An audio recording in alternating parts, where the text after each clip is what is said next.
Assalamualaikum warahmatullahi wabarakatuh. Hello guys, my name is Meisitha from Untitled University Economic Development. So in this session we're gonna talking about exchange. This lesson from the Mikro Teori. So let's get started.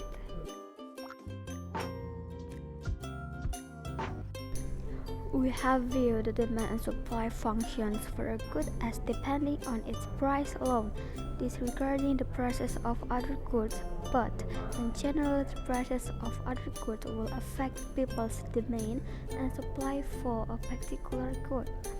When we discuss the equilibrium conditions in a particular market, we only look at part of the problem, how demand and supply were affected by the prices of the particular good we were examining.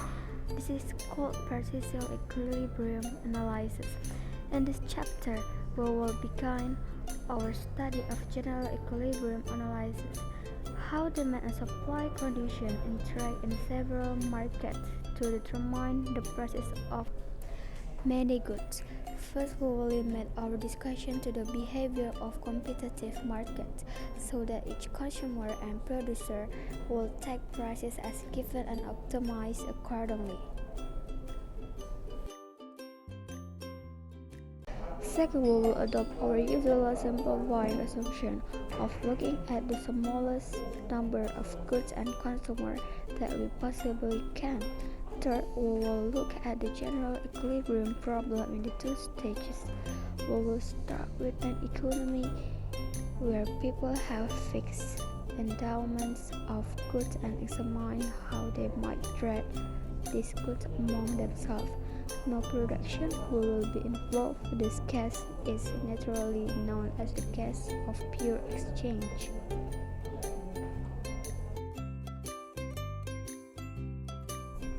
For the next part, let's talk about the EDGEWORTH box.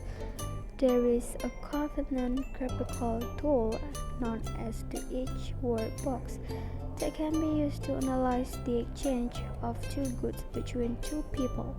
The EDGEWORTH box allows us to depict the endowments and preference of two individuals in one convenient diagram, which can be used to study various outcomes of the trading process.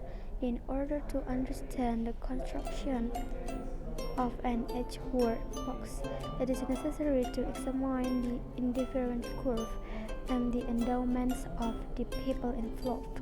A pair of consumption bundles, XA and XB, is called an allocation. An allocation is a feasible allocation if the total amount of each good quotient is equal to the total amount available. X to the power of 1a plus x to the power of b equals to w to the power of 1a plus w to the power of 1b. And next, x squared a plus x squared b equals to w squared a plus w squared b.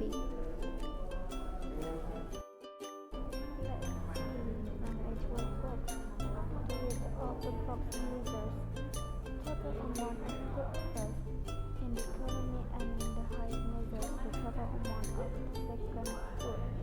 Person A's consumption choices are measured from the lower left hand corner, while person B's choices are measured from the upper right. The next is trade. Now that we have both sets of preference and endowments depicted, we can begin to analyze the question of how trade takes place. The region where A is better off than at her endowment consists of all the bundles above her in the difference curve through W.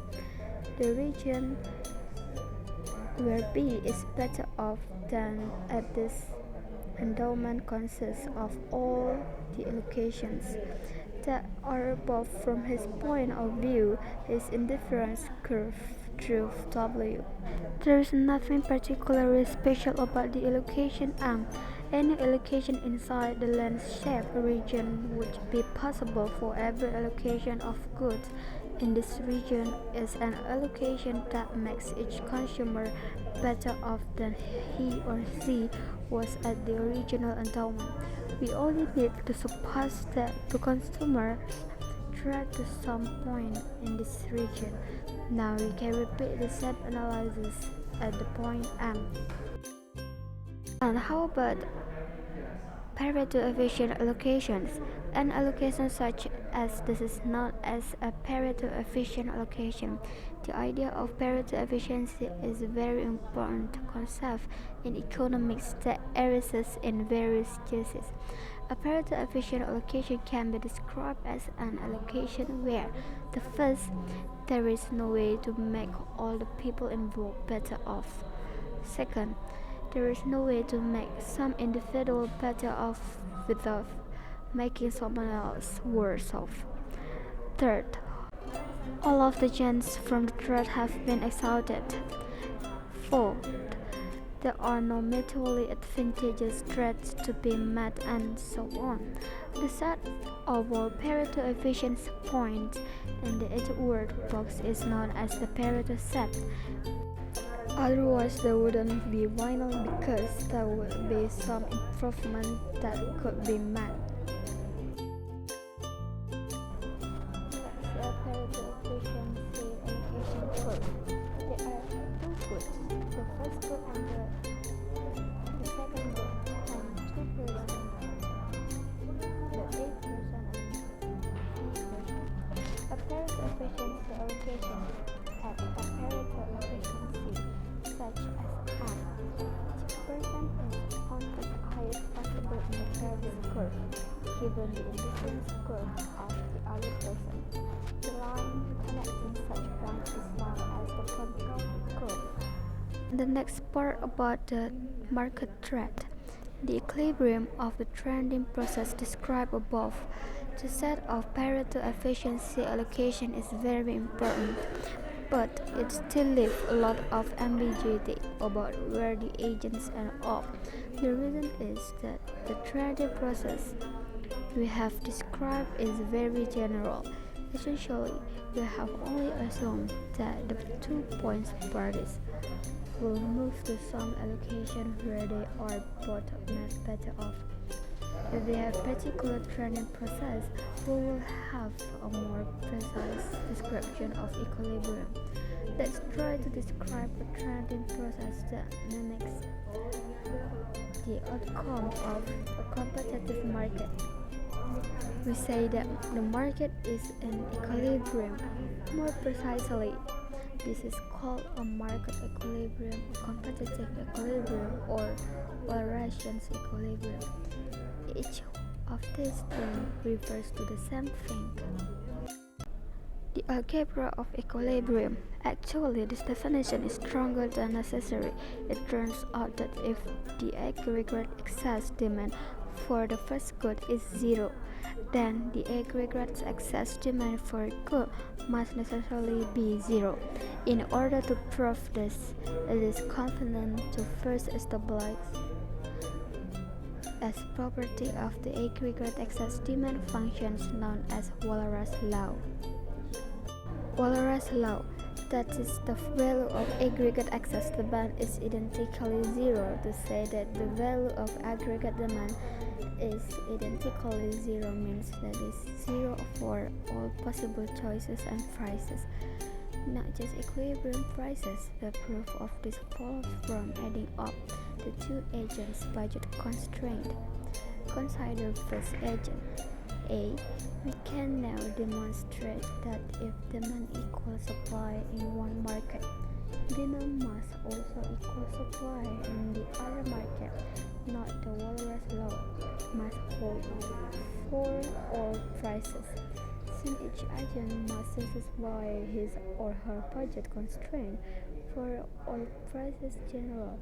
If there are markets for K goods, then we only need to find a set of prices where K1 of the market are in equilibrium. Waller's law then implies that the market for the good K will automatically have demand equal to supply.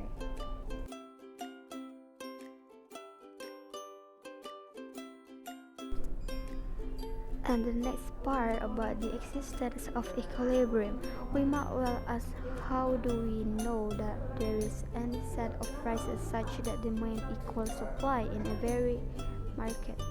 This is known as the question of the existence of competitive equilibrium. Economists soon discovered that such arguments were fallacious. Merely accounting the number of equations and unknown is not sufficient to prove that an equilibrium solution will exist. However, there are many mathematical tools that can be used to stabilize the existence of competitive equilibrium. The crucial assumption turned out to be that the aggregate access demand function is a continuous function. This means, roughly speaking, that small change in prices will result in only small change in aggregate demand. A small change in price should not result in a big jump in the quantity demanded. After all, the assumption of competitive behavior only makes sense when there are a lot of consumers who are small relative to the size of the market. This is exactly the condition that we need in order to get the aggregate demand function to be continuous. And continuity is just the ticket to ensure that a competitive equilibrium exists. Thus,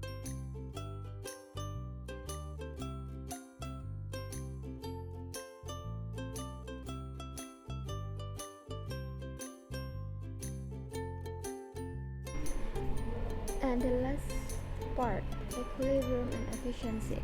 We have now analyzed market trade in a pure exchange model. This gives us a specific model of trade that we can compare to the general model of trade that we discussed in the beginning of this chapter. One question that might arise about the use of a competitive market is whether this mechanism can really result in all of the gains from trade. After we have traded to a competitive equilibrium where demand equals supply in every market, will there be any more trades that people will desire to carry out? This is just another way to ask whether the market equilibrium is Pareto efficient. Will the agents desire to make any more trades after they have traded at the competitive prices? It turns out that market equilibrium allocation is Pareto efficient. The proof is this: an allocation in the next EDGEWORTH box is Pareto efficient if the set of bundles that A prefers doesn't intersect the set of bundles that B prefers. But at the market equilibrium, the set of bundles preferred by A must lie above her budget set, and the same thing holds for B, where above means above from B's point of view. Thus, the two sets of preferred allocations can't intersect. This means that there are no allocations that both agents prefer to the equilibrium allocation, so the equilibrium is Pareto efficient. So that's all for me. Sorry if it's too flat. Thank you for watching. Wassalamualaikum warahmatullahi wabarakatuh.